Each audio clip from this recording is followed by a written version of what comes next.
इंसानी तारीख के अंदर एक वक्त ऐसा भी था जब इंसानों की कीमत 20 रुपए से भी कम हुआ करती थी। इन इंसानों पर बेहद जुल्म किया जाता था और उन्हें 20 रुपए से कम कीमत में भी बेचा जाता था। आखिर थे कौन ये लोग जिन्हें बेच दिया जाता था 20 रुपए से भी कम कीमत पर?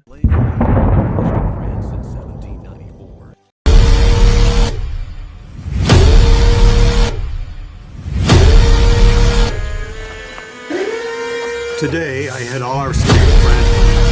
To avoid the outbreak of war, they would take ये सारी बातें समझने के लिए हमें पहले ये समझना होगा कि पुराने जमाने में यूरोपियन कंट्रीज के अंदर इंसानों को 3 ग्रुप्स में डिवाइड किया जाता था और इंसानों में ये डिवीजन स्किन कलर की बेस पे किया जाता था। यूरोपियन कंट्रीज के अंदर सबसे पहली प्रायोरिटी दी जाती थी व्हाइट स्किन कलर वाले लोगों को, और व्हाइट स्किन कलर के ज्यादातर लोग यूरोपियन कंट्रीज से ही बिलोंग करते थे। यूरोपियन कंट्रीज के अंदर सेकंड नंबर पे रिस्पेक्ट दी जाती थी ब्राउन स्किन कलर के लोगों को, और ये ब्राउन स्किन कलर के लोग ज्यादातर एशियन कंट्रीज से बिलोंग करते थे। और सबसे कम रिस्पेक्ट दी जाती थी ब्लैक स्किन कलर के इंसानों को, या फिर यूं कहें कि ब्लैक स्किन कलर वाले इंसानों को बिल्कुल भी इज्जत नहीं दी जाती थी यूरोपियन कंट्रीज के अंदर। और ये ब्लैक स्किन कलर वाले इंसान ज्यादातर बिलोंग करते थे अफ्रीकन कंट्रीज से। ये यूरोपियन कंट्रीज के गोरे लोग बहुत ज्यादा अमीर हुआ करते थे उस वक्त। इन व्हाइट स्किन वाले यूरोपियन लोगों के पास टोबैको, कॉफी और शुगर जैसी इंडस्ट्रीज हुआ करती थी। इन व्हाइट स्किन वाले लोगों के पास जब अपनी इंडस्ट्रीज के लिए लेबर्स का शॉर्टेज होने लगा तो इन लोगों ने सोचा कि क्यों ना अपने से नीचे दिखने वाले ब्लैक स्किन के अफ्रीकन लोगों को अफ्रीका से गुलाम बनाकर लाया जाए और यूरोपियन कंट्रीज में उनसे काम कराया जाए। अब अगर मैं नाम लूं यहाँ पर पुर्तगाल कंट्री का तो सबके दिमाग में एक ही शख्स का नाम आएगा, क्रिस्टियानो रोनाल्डो। लेकिन पुर्तगाल में रहने वाले लोकल लोगों को पुर्तोगियस कहा जाता है, और पुर्तोगियस वो पहले लोग थे जिन्होंने 16th सेंचुरी के अंदर पहली बार अफ्रीका से गुलामों को खरीदा और फिर उन्हें ब्राजील ले गए। पुर्तोगियस लोगों ने गुलामों को कार्गो किया एक शिप के जरिए, इन्हें शिप में बैठाकर अटलांटिक ओशियन पार करके ब्राजील तक ले गए, और इस सारे प्रोसेस को स्लेव ट्रेड या फिर स्लेवरी कहा जाता है। अफ्रीका से गुलामों को खरीदकर यूरोपियन कंट्रीज तक ले जाने में अटलांटिक ओशियन का यूज किया जाने लगा। यही वजह है कि अफ्रीका से जो स्लेव ट्रेड होती है यूरोपियन कंट्रीज तक, इन्हें अटलांटिक स्लेव ट्रेड या फिर ट्रांस अटलांटिक स्लेव ट्रेड के नाम से जाना जाता था। 16th सेंचुरी में शुरू हुए इस अटलांटिक स्लेव ट्रेड में अफ्रीकन गवर्नमेंट का क्या रोल था? उस वक्त के जो अफ्रीकन राजा हुआ करते थे उनकी बस अपनी ख्वाहिशात से ही लेन देन हुआ करती थी, और इंसानियत या फिर इंसानों से कोई लेन देन नहीं था उनका। यही वजह थी कि ये अपनी ख्वाहिशात के लिए इंसानों को बेच दिया करते थे, और यहाँ तक कि एक अल्कोहल की बोतल के लिए 100 से 150 गुलामों को बेचा जाता था, और एक छोटे से छोटे वेपन के लिए भी 150 से 200 गुलामों को बेच दिया जाता था। Prophet Nalol, mungkin ada fetisidhan muju. It's a beautiful gun, much more beautiful than the last ones. Trading can now begin. I got what I wanted.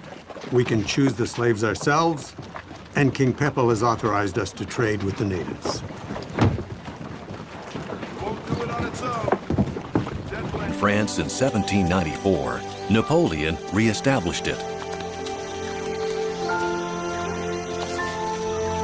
जब इन अफ्रीकन राजा के पास गुलाम खत्म हो जाया करते थे तो फिर ये अपने सिपाहियों को बेचकर किसी भी अफ्रीकन खित्ते में हमला कराते और अफ्रीकन लोगों को गुलाम बना लिया करते थे, और फिर उन्हें यूरोपियन कंट्रीज में दोबारा से बेच दिया करते थे। इस अटलांटिक स्लेव ट्रेड को देखते हुए अमेरिका और दूसरी यूरोपियन कंट्रीज भी अटलांटिक ओशियन के जरिए अफ्रीका के साथ स्लेव ट्रेड स्टार्ट करती हैं। अफ्रीका से इन गुलामों को हजारों की तादाद में शिप के जरिए कार्गो किया जाता था, और शिप में इनको एक पोजीशन दे दी जाती थी जिस पोजीशन में ये एंड तक रहते थे। यानी किसी एक गुलाम को अगर शिप के अंदर बैठा दिया गया तो फिर इस पोजीशन से वो कभी भी चेंज नहीं कर सकता, ना वो खड़ा हो सकता है और ना ही वो लेट सकता है। और यहाँ तक कि जब तक ये शिप यूरोप कंट्रीज तक ना पहुंच जाए इन गुलामों को टॉयलेट जाने तक की भी परमिशन नहीं थी।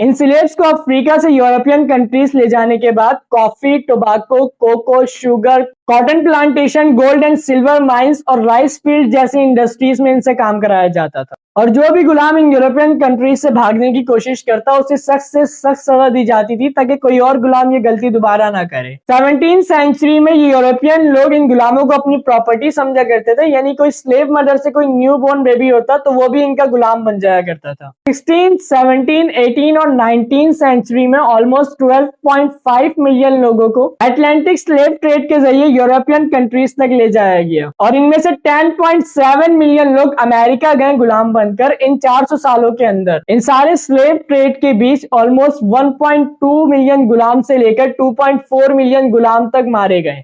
शिप के अंदर ज्यादा गंदगी होने की वजह से कुछ लोगों को मलेरिया और डेंगू जैसी बीमारी हो गई, जिसकी वजह से वो मारे गए और कुछ लोगों को सेक्सुअल हैरेसमेंट करने के बाद मार दिया गया। 19th सेंचुरी के अंदर इस स्लेव ट्रेड को इलीगल करार दिया गया और साल 1867 में अटलांटिक स्लेव ट्रेड बिल्कुल खत्म हो गई। लेकिन एक एविडेंस ऐसा मिलता है कि जिससे पता चलता है साल 1873 में भी अटलांटिक स्लेव ट्रेड की गई। 21st सेंचुरी में अमेरिकन एंटी स्लेवरी ग्रुप ये दावा करती है कि अब तक तकरीबन 40 मिलियन गुलामों की स्लेव ट्रेडिंग की गई है। 19th सेंचुरी के अंदर इस स्लेव ट्रेड को पूरी तरीके से एबोलिश कर दिया जाता है, लेकिन आज 21st सेंचुरी में भी कुछ कंट्रीज ऐसी हैं जो स्लेव ट्रेड को एग्जिस्ट करती हैं। इस्लामिक स्टेट के खिलाफ प्रदर्शन किया।